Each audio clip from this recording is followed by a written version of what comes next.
Today we're going to talk about Trump trying to have it both ways on abortion and how that's failing in brutal fashion. And for my interview, I've got an episode of my YouTube series Inside the Right with Tim Miller, where we discuss the Arizona Supreme Court allowing an 1864 abortion ban to stand, and U.S. Senate candidate Kari Lake's attempt to flip-flop on that exact issue. I'm Brian Tyler Cohen, and you're watching No Lie. Another week means another right-wing state Supreme Court has upheld some draconian abortion ban. 2 weeks ago, it was Florida, which paved the way for Ron DeSantis' 6-week abortion ban to stand. This past week, Arizona allowed an 1864 abortion ban to take effect, which included no exceptions for rape or incest, and which was written half a century before Arizona even became a state. Republicans are adopting laws written when the U.S. was still a smattering of territories and women didn't even have the right to vote. And it goes without saying, but the optics of that are just about as miserable as it gets.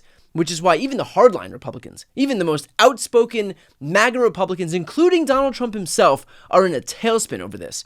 Trump himself has been desperately trying to have it both ways, trying to toe the line between pandering to the far-right lunatics who want a full nationwide ban, and the rest of the country that is absolutely appalled by these moves.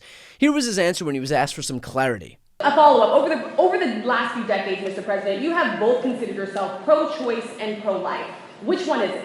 Well, you know exactly which one it is. And when I was in New York and when I was a Democrat also, just like Ronald Reagan, Ronald Reagan was a Democrat. We sort of followed a very similar path. But if you look at what we've done with Roe v. Wade, we did something that everyone said couldn't be done, and we got it done. And I give great credit to the Supreme Court and the justices for having the courage to do it. What they did is very simply give it back to the state. And I'll tell you, the Democrats are the radicals on this because they're willing to have abortions in the 7th, 8th, 9th month. That's it. Word salad about Reagan and then eventually just descending into some tired fear-mongering about Democrats. And if you watch my videos, you've heard me say this before, but it's worth repeating 1,000 times if I have to. Certainly as long as Republicans are going to keep propping up claims about Democrats pushing for abortions in the 9th month. If you look at the CDC data, 99% of abortions happen before 21 weeks. 99%. And for those last 1% of women having abortions after 21 weeks, the reasons range from fetal anomalies to health risks to the mother. That is why women who have late-term abortions are actually doing it. Not because they want to, not because abortion's fun or because why the hell not. They're doing it because they have to. And if you ask any of those women, it is heartbreaking and devastating and traumatic and crushing. And so when these abortion bans are passed, those are the women who are impacted. It's women like Kate Cox, the Texas woman whose fetus had a genetic condition called trisomy 18, who had to flee the state of Texas for an abortion. She didn't do it because she's some liberal who casually decided to end her pregnancy because why the hell not? She did it because her pregnancy wasn't viable, and continuing to carry the fetus would endanger her ability to have a baby in the future. That's what Republicans are doing. They are hurting the ability of these women to have families because they can't help but impose their theocratic agenda onto them. And let's be clear, they know this. Those Republicans know this. And I promise you that they all know the truth when it comes to their hysteria over 9th month abortions, but they perpetuate this bullshit anyway because they think it's an effective talking point to manipulate their base with. They will knowingly lie to their supporters because they don't have any actual arguments, and so they exploit them with a fire hose of bullshit instead.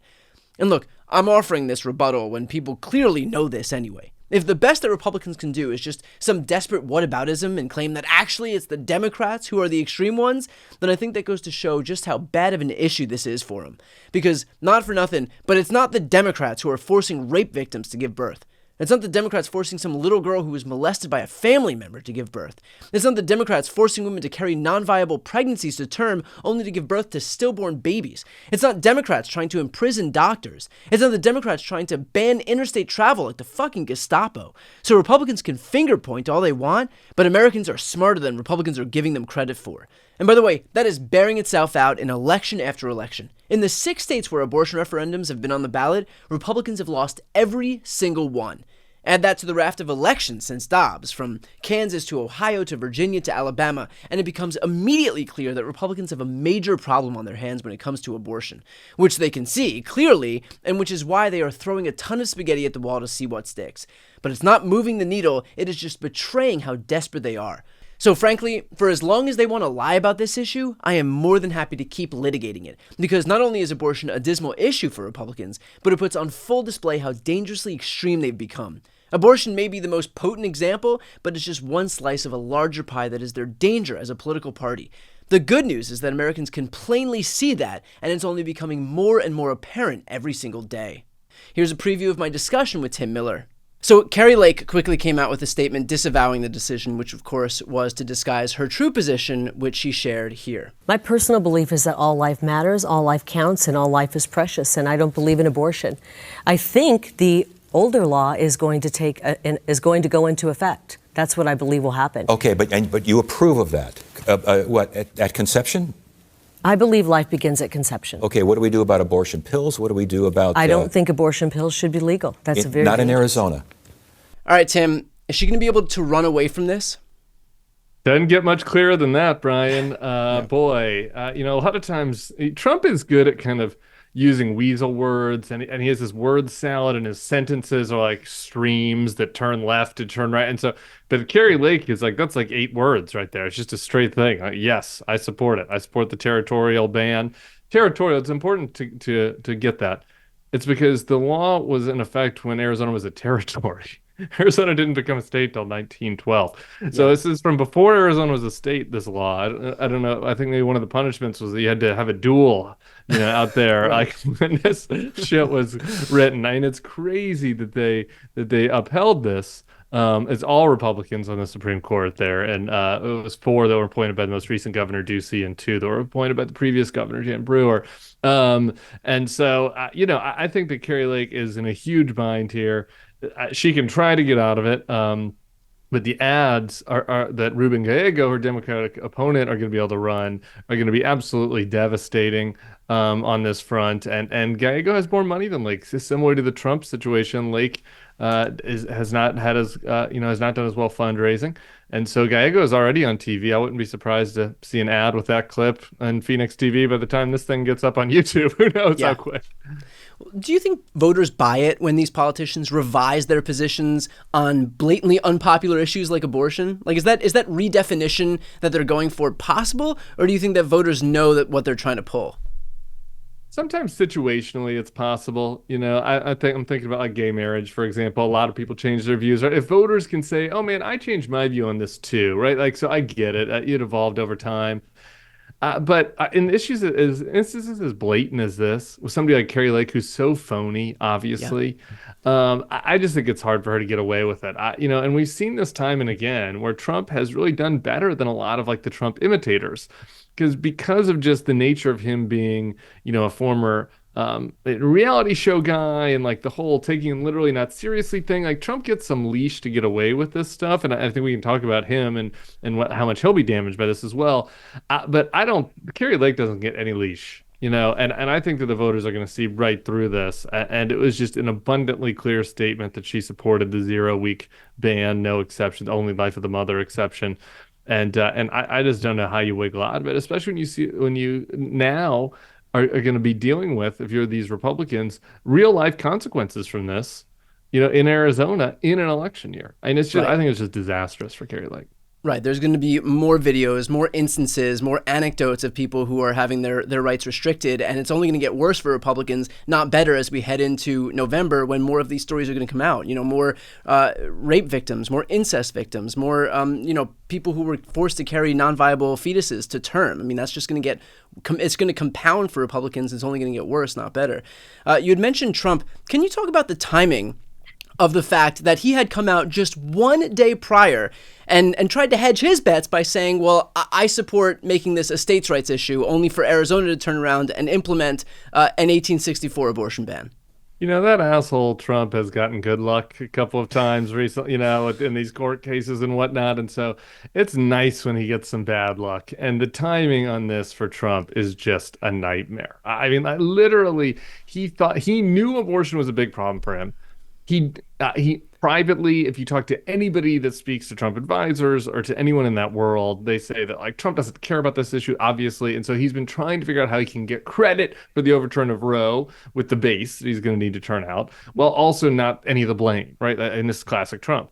And so, he's been trying to strategize. How do I get out of it? How do I get out of it? He didn't have to put out a statement yesterday. He decides yesterday morning to put out this video where he's decided his way out of it is to say, I just believe we'll leave this up to the states. Like whatever the states do is right. And we'll see how that goes. And then one day later, a key state that he's going to need to win in November says, okay, we're changing our law to take it back to 1864. I mean, you have to laugh. Obviously, there's some serious like real life consequences, but just the horrific timing, the horrific optics for Trump, the fact that he just is stepping on a huge rake here on an issue that the whole point of his statement yesterday was trying to avoid something like this.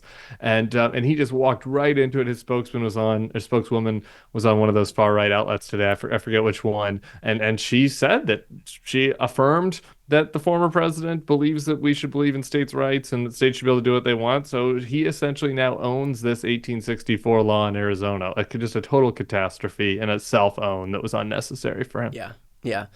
Tim, is there any worry that with these abortion referendums on the ballot, like there are going to be these abortion referendums on the ballot now in Arizona, in Florida, in Montana, New York, a bunch of other states, that they can backfire in the sense that pro-choice Republican voters can have their cake and eat it too. They can protect abortion rights through the ballot initiatives, but then also elect their party and kind of divorce them from this issue?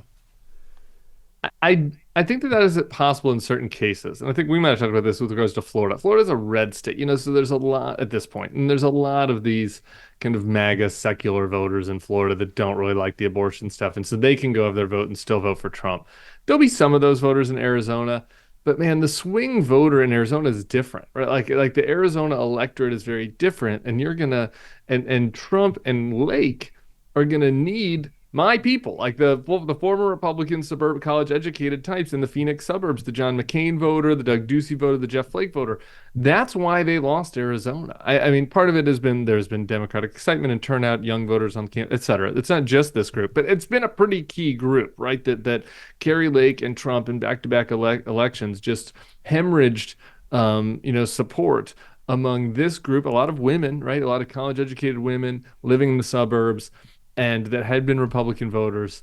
And I think that these voters in Arizona look at this now and are just like, we need to just throw these people out and start from scratch, right? And so I don't know. I think it's really bad for them in Arizona. I think there are other states, more conservative states with different kind of demographic makeups where your point might make sense. Ohio might be a place, Florida. But in Arizona, I think it's really bad news. Yeah, I mean, I think people see the crazy on display, and they recognize that the abortion bans, these 1864 abortion bans, aren't a bug of the party; they're a feature. This is what you get when you vote for this Kerry Lake type MAGA Republican, and that's the Republican Party that's taken over. So at this point, like you're not gaining anything by kind of extracting certain issues out of the party, because it's the same extremism that they're going to display on every issue. And so it's not just like you get to take out abortion and still have that with a ballot measure, because on issue after issue after issue, whether it's guns, whether it's democracy, whatever it is, they're going to have that same far right extremism on display. Yeah, and in Arizona, just really quick, they're seeing this up close and personal so much because their candidates have been so extreme, right? Like they've had these very close races, so a lot of advertising. Like the voters there are very attuned to how extreme Republicans have gotten in Arizona, maybe more than anywhere, because there's a percentage of Arizonans that like that, right? And they've chosen it. And then there's another percentage that have just been totally turned off by it. And if you look at the state legislature, the Arizona Freedom Caucus or whatever put out a statement just a little bit ago that said, like, abortion is murder. We totally support this 1864 thing. No compromise, no anything. And so, I think that the fact that this is what this MAGA Arizona Republican Party wants is going to be abundantly clear to voters in the state. And we've seen the last two elections already that there's that maybe not as many as we'd hope, but there's a small majority of the state of former Republicans and then Democrats that are coming together and saying, no, we don't want this.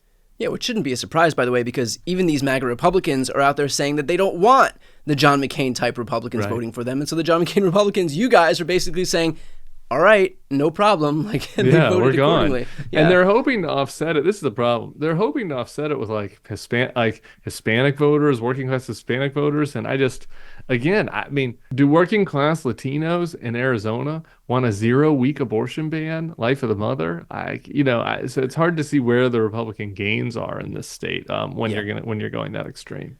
And of course, to see this full episode of Inside the Right with Tim Miller, click the thumbnail right here on the screen or check out the Inside the Right playlist on my YouTube channel. You can also click this link on the screen for the audio version of this episode. And of course, to see more of my content, the subscribe button's on the screen as well.